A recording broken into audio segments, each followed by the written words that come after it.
La situación del periodista David Romero ha generado una situación de censura en primer lugar, ¿verdad? Un gran efecto a libertad de expresión en el país, con consecuencias en violaciones a derechos humanos a la persona. Es decir, hay una afectación de otros derechos como la libertad física, ¿verdad? Y luego todo el efecto familiar. Por eso nosotros hemos denunciado desde que ese libre existe que estos delitos contra el honor no deben existir dentro del Código Penal, porque sirven para controlar a los periodistas críticos. Para nosotros, además, porque ya sabemos las situaciones de los centros penitenciarios, Marvin. Es una situación del control total de la persona porque no hay una supervisión sobre estos centros penitenciarios. Entonces, ¿qué ocurre? Hemos estado recibiendo denuncias de la señora Lidia Díaz, esposa del periodista David Romero, que desde hace 3 meses está en una situación de hostigamiento, de vulneración de sus derechos, como el derecho a la visita familiar, ¿verdad? El derecho, ese derecho tan básico, y otros hostigamientos que ha estado sufriendo dentro del centro penitenciario. Se ha generado esta denuncia y nosotros esperaríamos que los entes correspondientes, como el juzgado de ejecución, como la Fiscalía de Derechos Humanos, realmente reaccionen, porque es una situación crítica, ¿verdad? Además, digamos, el Estado hondureño, al haberse negado a revisar la situación del periodista David Romero Elner, habiendo una medida cautelar de la Comisión Interamericana de Derechos Humanos, eso genera una situación más grave porque hay una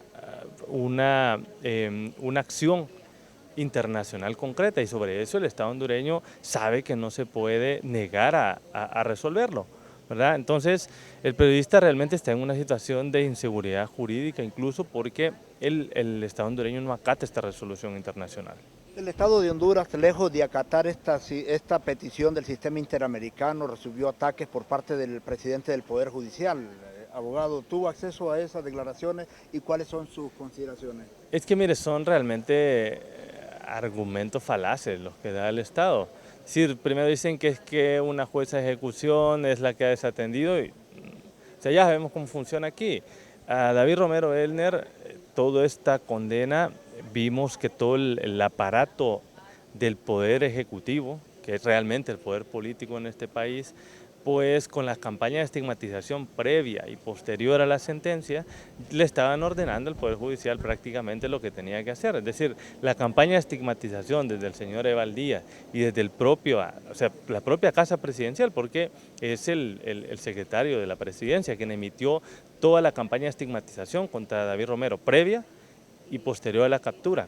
Entonces, ahí está claro cuál era la intención del poder político en este país, de controlar al periodista David Romero Elner.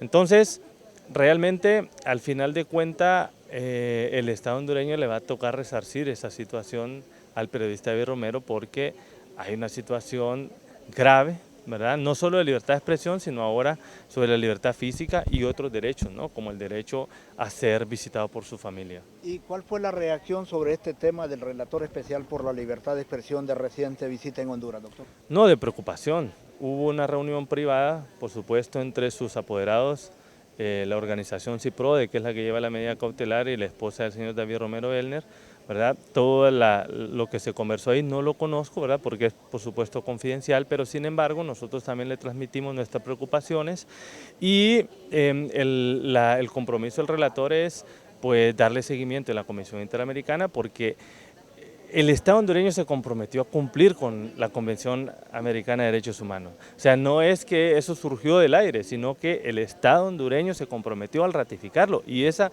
convención sigue vigente.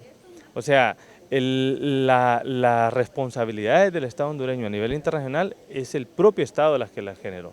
¿Va? Y ahora las está desconociendo y eso implica un ilícito internacional, es decir, una desobediencia flagrante a lo que establece el sistema internacional. Y eso lo que genera a nivel internacional es muchas dudas, ¿va? Por los comportamientos del Estado hondureño hacia el cumplimiento de estas resoluciones de buena fe. Y eso es, o sea, ya todos los comportamientos de participación en narcotráfico, de participación en redes de corrupción de estos personajes del Poder Ejecutivo ya es grave, pero aún a nivel internacional el hecho de no cumplir con las resoluciones internacionales también genera un gran impacto en la desconfianza hacia las relaciones con el Estado hondureño.